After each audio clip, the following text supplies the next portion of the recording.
Hello and welcome to Our Year with the Ears, our daily vlog where we relive our year living in the Walt Disney World resorts in 2019. Today is day 68.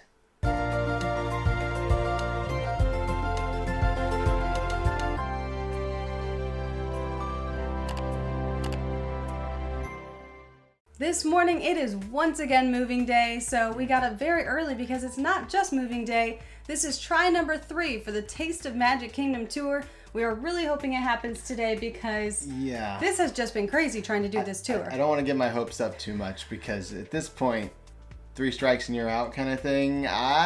We'll see. We're going to do everything in our power to make this happen. Yep. So we got up very early, we packed everything up, called Bell Services to take our larger suitcases. We put our smaller suitcases in our car. We drove over to the Ticket and Transportation Center and took the boat to Magic Kingdom because we were not taking the monorail this time. We are not getting stuck on that monorail again. Yeah, fool me once. I know how that goes. The boat, I've never seen stop for more than just a minute or two in the water. So I'm like, it's a sure thing with the ferry boat, I think. We can safely take that one over. And we got there like 45 minutes early, so we knew we had plenty of time to wait for the boat if we needed to. We didn't need to wait. There was plenty of room for us on the boat right then. So we just got right on and went over to Magic Kingdom. Thankfully, it is a beautiful day today, unlike last time when we tried to do this tour. It was very cold and rainy then, but today we have a gorgeous sunny day, blue skies. So we are pumped, we're ready, we're excited. So we go inside Magic Kingdom, go over to Tony's Town Square. We are plenty early before we need to be there. We got all checked in and they gave us our badges that let everyone know we're on the tour. And then they did go over what I could and could not eat again just because it has been a week. So we wanted to make sure that I did completely understand what I shouldn't eat. And then they let us go inside Tony's Town Square restaurant and they had a beautiful setup for us of Mickey cinnamon rolls. And they also had coffee because it is a little bit early in the morning, but this was all out in that kind of garden room there at Tony's Town Square. It has the big glass ceiling and walls and so pretty, so much natural light, and I loved it out there. It was a great place to start. And then the tour guides came up and said, hey everyone, we're going to get started right at 9 o'clock, but until then, enjoy all the cinnamon rolls you want, enjoy all the coffee you want, and then we're going to get going. Laid down a couple ground rules for the tour, letting us know we're going to be going backstage to a few areas, which is really cool, and we can't take any pictures or video backstage. And they also said that we can't take any video on the tour. So we're limited to only taking pictures on this tour instead of video, which is a little bit saddening, but that's okay because at least we can take pictures of all of our food. Because if you don't have pictures, did it really happen? I mean, I don't think it did. I think if you don't have pictures of your food, it doesn't even actually fill you up. It's like a rule or something. I don't know. After we did begin the tour, we made our way down Main Street and headed to Casey's Corner. And this seemed appropriate for the first stop because this is an icon of Magic Kingdom, and we were really excited and very interested to see what we would learn here. We got to kind of hear the history of Casey's and how the Imagineers came up with the design inside, and then we got to go inside the kitchen. And this is not a normal industrial kitchen by any means. The most they can have is 6 people in this kitchen, and really only like 3 should be in there. Yeah, this was the smallest kitchen we have ever seen. Our entire tour group can't even fit in the kitchen. We all had to file through single file because there's no way for us to all fit in there. They had to bring a bunch of different food when they're there in the kitchen from the utilidors, the underground tunnels there at Magic Kingdom, up to the kitchen because they can't physically cook it all in there. All they really have is a few deep fryers and a prep table. It's crazy how tiny that kitchen is for the amount of food that they serve. It is. And speaking of the amount of food that they serve, I do remember one fun fact they told us on the tour.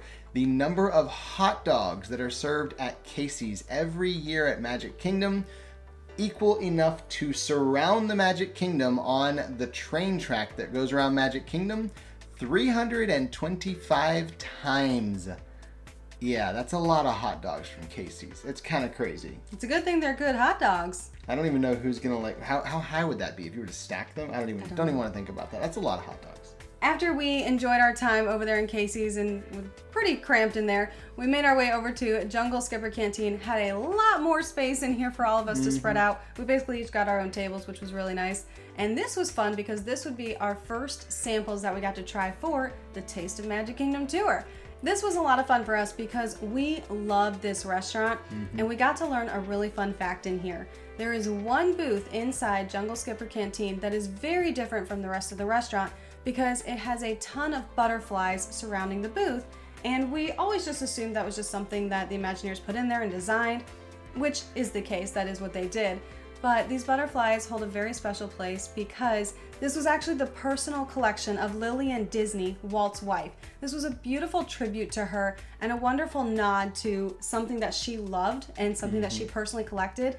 And I loved that about this booth, and I loved learning that because there's a story behind it. It's not just a design element, there's a story there, and knowing that makes it that much more special. Yeah, it was really cool to find out that little bit of trivia. It was just such a cool thing to learn, and I kind of want to come back here now and try and get a seat at that table because it's so different. That'd be awesome. Cool. Now, I'm also very excited about the food we're going to be trying here now. They brought us over to the tables in the corner and had us all take a spring roll. They did have the Philly cheesesteak spring rolls that are from the cart there in Adventureland, and they explained how they change those out seasonally and have different flavors and things, and we all got to have that spring roll. It was delicious. It was really good. Alyssa was allowed to have it. No food coloring in that one, which was awesome. And they also gave us little cups of the Schweitzer slush that they serve here in Jungle Skipper Canteen. My personal favorite drink that they have here. I order it every time we eat here. It's a slushie. It's amazing. And of course, it also has food coloring. So Alyssa couldn't have any of that. Instead of that, they went ahead and brought her out a little bowl of fruit, which was so thoughtful because normally, you know, you can't have it, you just don't get anything. And that's what they say in the policy. They can't accommodate for allergies. They can help you avoid things, but they can't do substitutions. Well, they actually brought out a substitution in this case and got her some fruit. And I was really excited because this is basically breakfast time and I'm getting this really enjoyable bowl of fruit. And so I sat there and savored my fruit bowl, which was wonderful. And I did get to enjoy the spring roll. I loved it. And the fact that they thought about me ahead of time made it even more enjoyable to eat because it was so thoughtful and so sweet. Then we got to do something really awesome. We got to do a question and answer time with the head chef of Jungle Skipper Canteen. Yep, it was really cool. And people had some really interesting questions for him. Some of them really didn't have anything to do at all with cooking and food. Others had a lot to do with it. And I think my favorite part of the whole Q&A thing was finding out about the menu here at Jungle Skipper Canteen, because if you've not been there or seen the menu before, it's a little bit adventurous. Yeah, that's the best word for it. It is not your typical Disney park fare. It is definitely not for the picky eater. They have, you know, chicken and stuff on the menu, but it's not your traditional chicken, and the flavors aren't exactly the traditional flavors. They always have, for example, a fish on the menu that is a very exotic fish and is usually served whole. So very interesting menu, and we got to talk to him about how he came up with that menu initially when they first opened the restaurant and the whole process of getting that approved. And he came to them with this menu thinking there is no chance they're going to approve this for a theme park restaurant, and sure enough, they approved it. And he was very excited because now he gets to actually create all these exotic dishes that are inspired by these places he's traveled to. And every quarter when they go through and redo the menu and change it up and add different fish and different specials, things like that, he always goes in with the menu wondering, is this going to be the time that they're going to totally change everything and say, no, it's too adventurous, too exotic? And nope, they don't, because it fits the theming there, and he has so much fun putting those together because he gets to be out there and not just doing the safe play when it comes to the food. After our question and answer time was over with the chef there at Jungle Skipper Canteen, we actually got to go inside the kitchen there, which was really awesome. Of course, this is a backstage area, so no pictures whatsoever, but we had never thought about the fact that this actually is right next to Liberty Tree Tavern, so they share a kitchen. Now this kitchen is much, much larger than the one at Casey's Corner. Yeah. Because they have so many cast members there all the time working. So it's a very large space, and it was really enjoyable to walk through and not be like single file. We actually got to enjoy seeing everything there. It was really cool. I've worked in restaurants a lot, especially in college and even before college, but I'd never been in a kitchen quite like this. It was huge. It was really cool. And finding out that it was right there with Liberty Tree Tavern, I don't know why I never put that together in my head, but you don't think about it because you're in Adventureland. You don't think about the fact that if you go through the building, you actually wind up right there in Liberty Square. It's kind of crazy. We made our way over to our next stop, which is where we would be getting a sample of Dole Whip. Now this was a larger sample than we expected, which, I mean, we're not going to complain about whatsoever, but this is also something I couldn't have. Now they didn't have a substitution for me there, and that's fine. I understood I couldn't have it, but they did say I could take it and give it to someone, and I was like, oh, really? Eddie one? Okay. Like, yeah, whatever you want to do. We made one for every single person in the group, so there is one for you, and it's yours, so you can do what you want with it. So I turned around and gave it to the first guest I saw, and they were thrilled. And I took my Dole Whip and I ate it because I'm not giving that away. That's not going to happen. So it was great that Alyssa could, help someone else and give away her things that she couldn't eat, but I'm not going to let that happen to mine. I'm going to enjoy my Dole Whip because I don't have the allergy to food coloring, so I can eat it. Now, the next stop up on our tour is actually over by Pirates of the Caribbean. It is Tortuga Tavern, and they've got it set up there for us to try the turkey leg. Again, one of those iconic treats. Oh, yeah. We're kind of going around trying a lot of the iconic treats throughout Magic Kingdom. And they had a little piece of a turkey leg for each of us, and it was actually a really big portion size. I was not expecting it to be that big. I mean, I know the turkey legs are huge, but I was expecting just to get like a little tiny taste of it. We actually had a decent portion. And this was really enjoyable because I actually got to try this time, and I love the turkey legs so much. And we had not had one in a while. It had been quite a while since we'd had one, so that was great. And then we got to move on to Frontierland, kind of working our way over to Fantasyland. We stopped at the popcorn cart right by the Liberty Bell because it's, again, iconic treats in Magic Kingdom, Disney popcorn. And again, with those iconic treats in Magic Kingdom, the popcorn is a must. They weren't sure if I could have this, so we decided to play it safe and not eat it, but I did use it to make a fun boomerang because, it's a little bowl of popcorn and it's mine, so why not? We made our way backstage, and of course, again, no pictures back here, but it was really cool to be back in this area and kind of see behind Be Our Guest, and it's just such a huge building. It was really cool to learn about the history and the making of Be Our Guest. Yeah, you don't realize how big some of those places are until you see them from the outside. Holy cow, that's a big restaurant. And we walked along all around the outside of it from Pinocchio's Village House where we went in backstage and then came out over by Gaston's Tavern. So quite a long walk around there all the way around Be Our Guest. And in case you haven't figured out what we got to eat this time, it's the gray stuff. They gave us a little sampling of the gray stuff to try. Of course, Alyssa couldn't have it. The dishes told me it was delicious, so I'm going with that. I tried it. I agree with the dishes.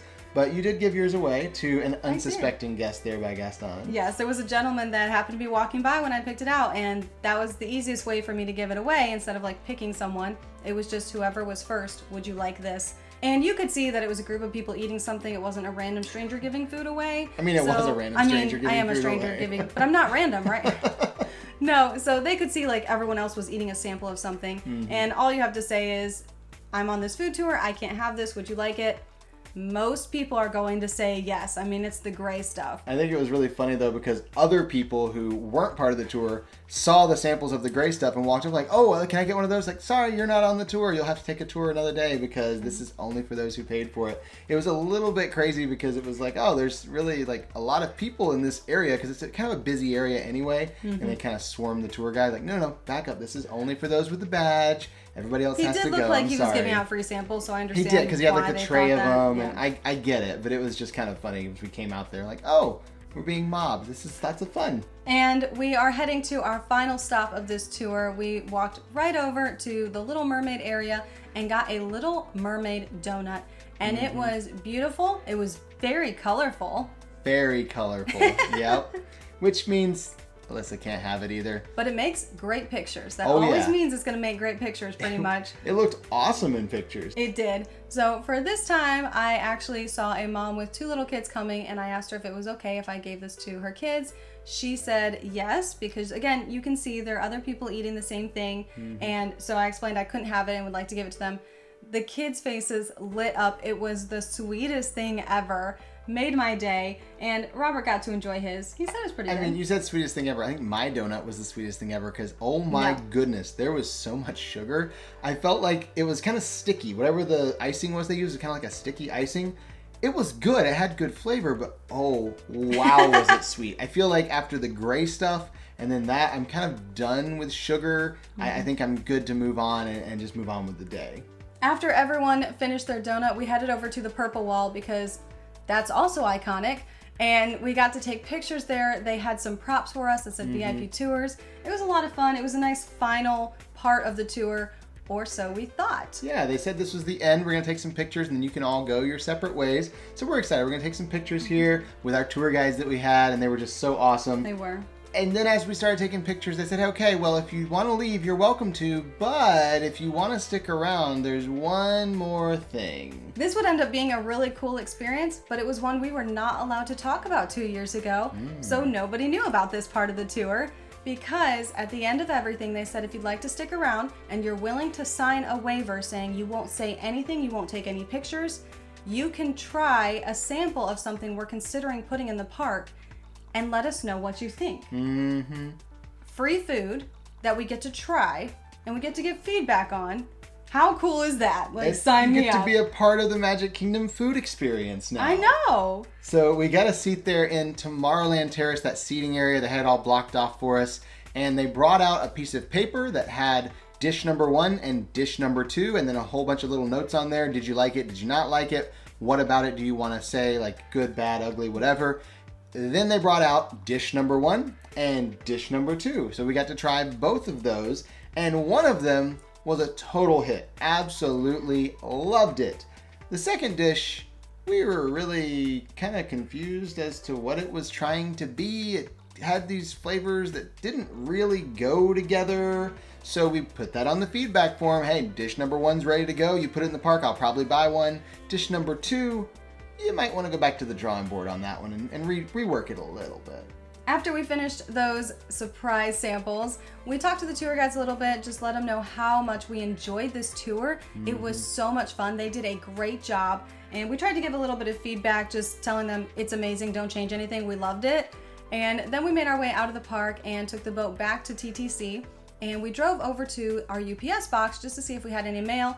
Robert knew there was one thing he needed to get in there for sure. Yeah, so I have a monopod that I've been using when I'm taking those 360 pictures in all the rooms, and that broke in our last room. Oops. So I had to order one on Amazon and it was coming to the box, and I had to get that today before we went to our new room so I could actually take pictures there of the room in 360 like I planned to. We made our way over to French Quarter. We're very excited because we love this resort. We love how cute it is, the theming, The beignets. and the beignets, Yeah, the food here beignets. in general. Yeah. But beignets. And we have a river view, which is supposed to be beautiful. We're very excited about that. We got all checked in. Our room was already ready. So we made our way to our room and, of course, did our 360 pictures, did our detail pictures, and then did a tour of the room. This is a regular 2 queen bed room that we have here. They gave us the little Mickey towel with the Mardi Gras beads on it on the bed, which is always such a nice touch. We love finding the Mickey towels when we come in here. And then also on the table, we have even more of the beads. So we've got plenty of beads to celebrate here at French Quarter with the whole Mardi Gras theme. Now, as with many of the remodels that they've done lately, we have hard floors, which is so nice. And of course, one of our favorite features, if you've seen any of our videos, you know, we love having the under the bed storage because we can put all of our suitcases under there and gives us a lot more room to walk. And if you'd like to see that entire room tour, it is linked down below and up in the corner above. Now, when we got all done with the tour, we decided to work for a couple hours here in the room. We are still kind of digesting all that food we had on the food tour, and we do have some things we need to try and get done. Once we were done working, we headed over to Disney Springs because we wanted to try a new restaurant. And there's several there we haven't tried yet. In fact, most of them we haven't tried yet. We wanted to go and try Cookes of Dublin. It's the quick service restaurant there connected to Raglan Road. So it's their quick service option from their table service restaurant. We walked up and asked the cashier there, said, hey, what's good? What should we be ordering? Because they were from the UK and they were like, hey, I can tell you exactly what's the best thing here as far as authenticity. And they recommended the meat pie. It was a beef and lamb pie. So I said, okay, that's what I'll take. I'm a big fan of shepherd's pie anyway and other variations on the meat pies. So I said, oh, that's what I'll do. And then you got the grilled chicken and had some cheese on there. Sandwich looked really good. I played it pretty safe, but I love chicken, so it just sounded really good. And both of our meals were great. Absolutely loved my meat pie. Your sandwich was awesome. Of course, we couldn't eat all of it. There was a lot of food there, so we did save about half of our food to have leftovers for another meal. And then we got dessert because they had cookies there at Cookes of Dublin, and it was a chocolate chip and peanut butter cookie that was bigger than your head. No kidding, actually bigger than your head. It was insane. They were like, oh, we have cookies, we recommend those too. And we're like, oh, okay, well, chocolate and peanut butter, of course, we love chocolate and peanut butter, so let's do it. And they handed us the cookie and we were like, That's a cookie cake. That's not a cookie. That's a cookie cake. That's what we call them here in the U.S. We were all laughing so much because I think the shocked faces that we gave cracked them up because we did not expect that by any means. Of course, we had to take pictures of it because it was just the greatest thing ever. This wasn't my favorite cookie, and that's not because it didn't taste good. I actually prefer soft cookies, and this one was crunchy. Yeah, the flavor was good. It had a really great flavor. It was a crunchy cookie, though, and I'm not picky about my cookies, so I enjoyed it thoroughly while I ate it. I just looked and said, okay, is there sugar in cookies? Then yes. So I started eating the cookie, and Alyssa said, well, you can just have the whole thing. That's fine. I did eat a little bit of the middle because it's a little softer in that, dead center right there. But he had most of the cookie at this point. I'm okay with that. I was too. It's fine. So we made our way back to French Quarter, and we made it there just in time to see the live music. And we were like, awesome, what day is it? We didn't even realize this is live music night. So we sat there and got to enjoy the live music. They did a wonderful job, and we got a little bit of video. Something about the clean air, something about the people there. Small town America, home to me. Hey, good looking, what you got cooking? How's about cooking something in love with me? Sweet Caroline, the good times never seem so good. So good, so good, so good. I ain't been inclined to believe it never would. And we just always enjoy seeing the live music here at French Quarter. It adds so much to the atmosphere. It's just so fitting and a great way for us to end our very busy but very fun day today. So we will see you tomorrow For our Year with the Ears.